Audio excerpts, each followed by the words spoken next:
報された最弱勇者、ガチャ進化で無双の頂へ。第62話、どうか笑わずに待っていてほしい。ルベリアの瞳が驚愕に見開かれる。彼女でさえ成し遂げられなかった精度と速さで氷壁が完成していた。だが同時にセレスの身体は大きく震えていた。小さな肩が上下し、膝が折れそうになる。借りた力が大きすぎたのだ。幼い身に精霊の本流はあまりに大きく、吐息が白く濃くなる。その時、ルベリアがすぐ背後から抱き寄せた。もういい。よくやった。その声は、初めて聞くほど優しかった。セレスは霞む視界の中で、ルベリアの横顔を見つめた。戦いの最中でも、その瞳は鋭く、髪は雪に濡れながら赤銅色に輝いている。ああ、この人みたいになりたい。その思いだけが胸に浮かび、あとは意識が遠のいていった。セレスの身体が力尽き、雪の上に崩れ落ちた瞬間だった。祭壇の奥に鎮座するつららの盾が、深く澄んだ音を響かせた。それは氷がくしむ音でも、鐘のような金属音でもない。氷精霊そのものの声が、空気の中に溶け出したかのような音だった。青白い光が盾の円からほとばしり、節霊の村全体を包むように広がっていく。その光は次第に形を持ち、無数の細かい霜の粒子となって宙に浮かび、やがて村を取り囲む巨大な氷の結界を形成した。ひび割れ崩れかけていた盾が、その瞬間だけ、蒼白の輝きを取り戻したのだ。まるで、長期にわたる守護の役目を終えるため、最後の一滴まで力を振り絞り尽くしたかのように、結界は節霊の峰々まで届き、魔物の突進をことごとく弾く返した。これは、ルベリアが振り返り、目を見開く。自分の魔法でもなく、村人の祈りでもない、セレス一人の叫びと盾の響き答えが、ここまでの奇跡を生み出したのだ。結界の外では、なおも魔物たちが方向を上げていた。だが氷の壁は崩れない。後ろ内側から伸びるように霜のトゲが突き出し、群れを押し戻していく。まるで村そのものが、巨大な氷精霊に守られているかのようだった。ルベリアは荒い息をつきながら、杖を握る指を白く染めた。雪原に横たわるセレスは、もう動かない。祭壇のつららの盾が生んだ結界は、なおも村を守り続けていた。だがその結界の内側にも、数体が入り込んでいる。牙をむき、逃げ場を失った獣のように、凶暴さを増していた。来るな、ルベリアは杖を振り抜き、雷光を叩きつける。自然が雪を割り、魔物の一体を焼く焦がす。しかし息を整えるいとまもなく、別の影が脇腹へ飛びかかってきた。とっさに腕で防ぐと、爪が街灯を裂き、血が飛んだ。鋭い痛みに視界が歪む。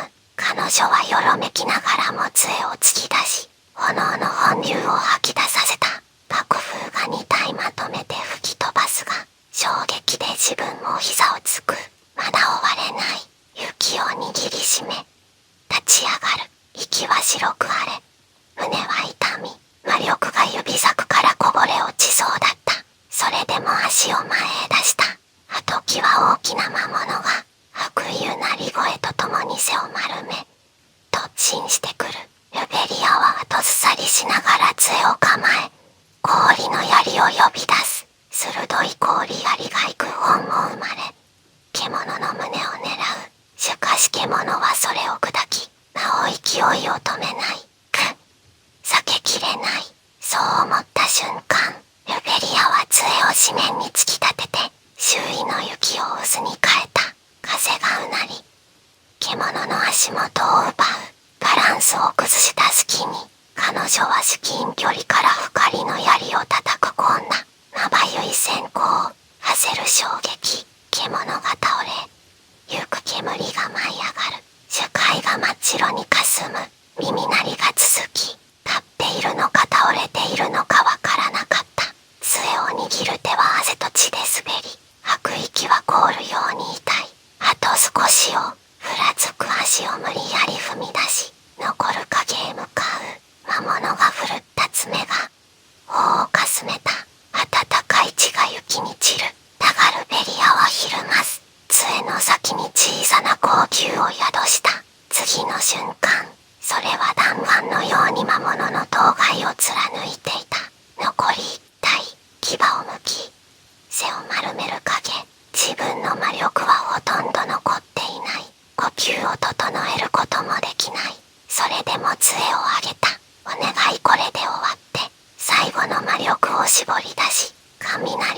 微風を一つに束ねる稲妻の奇跡が雪面を走り、氷の槍がその背を貫き、風の葉が首を裂いた魔物が絶叫し、雪に崩れ落ちる静寂。ルベリアは杖に体を預け、その場に膝をついた。樹海の端で氷の結界が青白く輝き、村を守り続けているのが見える。よかった。顔を上げると、村人たちが息を飲みながらこちらを見ていた。誰かが答えきれずに駆け寄り、ルベリアの肩を支えた。ルベリア様、あなたがいなければ。村は別の者が膝をつき、血の滲む彼女の袖を見て顔を歪めた。こんなに傷を、もう大丈夫です。休んでください。結界が口々に感謝と安堵の声が飛び交う。恐怖に震えていた村人たちの目に今初めて光が宿っていた。ルベリアは弱々しい笑みを浮かべ、肩で息をしながら首を振った。私じゃないあの子よ。ささやくようにそう告げると、視線を結界の中心に向ける。そこには雪の上に横たわる小さな影、セレスがいた。村人たちが一斉にその方向へ目を向ける。その静かな動きは雪崩の前触れのようにゆっくりだが確実に広がっていった。あの子がつららの盾が答えたのか。小さなささやきが雪のように広がっていく。長老が杖をついて歩み出る。セレスに手を伸ばしかけ、その寸前で指を止めた。そして何も触れぬまま深く頭をしだれた。絶礼の守り術。この目で見ることになるとは。その言葉に村人たちの視線が自然と雪へ落ちた。誰に命じられたわけでもない。そうするのが正しいと全員が悟ったのだ。雪の中、鳩り立ち尽くすルベリアは震える指先で杖を握りしめた。血で濡れた街灯、裂けた袖、浅く荒い呼吸。あの子の結界が私をも守ってくれていた。もうあの子は私を追い越し始めているのかもしれない。視線の先でセレスは静かに眠っている。声をかけようとは思わなかった。ただ守られている村とその中心にいる少女の姿を目に焼き付けた。氷精霊のささやきが遠くからかすかに響く。絶霊の村にようやく静けさが戻った。だがその静けさはもはや以前と同じ意味を持っていなかった。これはあの時雪の上に倒れていた私自身の記憶だ。あの葉からもう2年と少しが経った。時間というものは氷と似ている。溶けるのにひどく長くかかるかと思えば一瞬で砕け散ることもある。私にとってルベリアとの日々は未だ胸の奥で溶けずに残っている氷片のようなものだ。触れれば痛むし、同時にどこか甘美でもある。いや、甘美というよりは、そうだな、例えるなら数式がようやく答えに収束した瞬間の心地よさに近い。最後に彼女を見たのは戦いの後だった。荒れ果てた大地の上、地と炎と氷が混じり合う中で彼女は微笑んでいた。あの微笑みはなんというか不公平だ。勝利の証とも別れの合図ともつかない顔でじゃあねと一言だけ残して背を向けたのだから私は呼び止められなかった。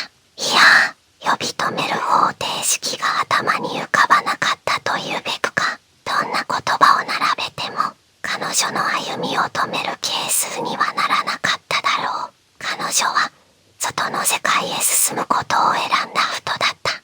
村に残った私は氷魔法の鍛錬に没頭する日々を送っている。鍛錬といっても華やかなものではない。朝、凍てつく泉で魔力の流れを整え、昼は畑の雪解けを手伝いなが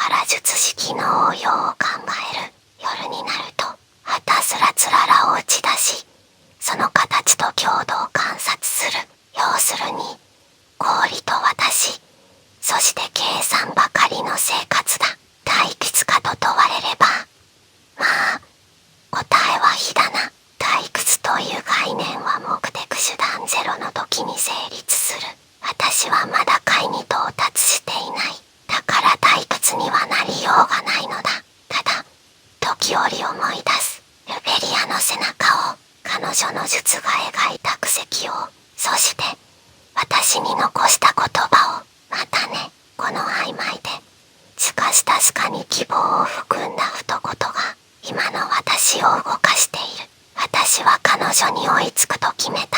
方程式で言えば、私の未来ルベリアアルファというやつだ。アルファは努力でも執念でも、あるいは未だ解けぬ感情でもいい。とにかく解を導き出すために、私は氷魔法を磨く続けている。村の人々は私を少し変わり者だと思っているらしい。いくつっこいと笑われることもしばしばだけれど、自分ではそれほど自覚がない。私はただ物事を理解しやすい形に並べ替えているだけだ。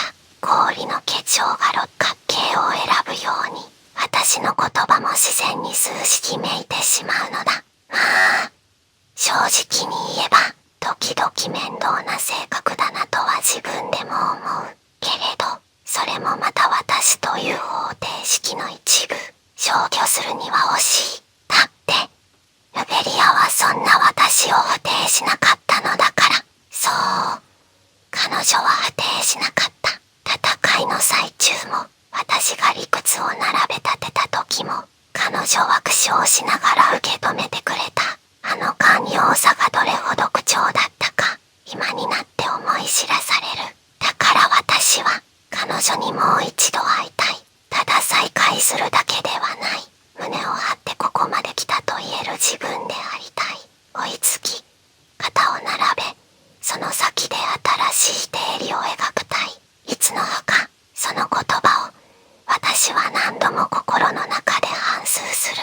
氷が溶け水となり、再び氷、また形を変えるように、時間が巡ってもこの誓いは消えない。ユベリア、あなたは今どこを歩いているのだろう。遠い地で知らない誰かと笑っているのだろうか、それともほとりで杖を振り続けているのだろうか。想像するたび胸の奥がぎゅっと痛む。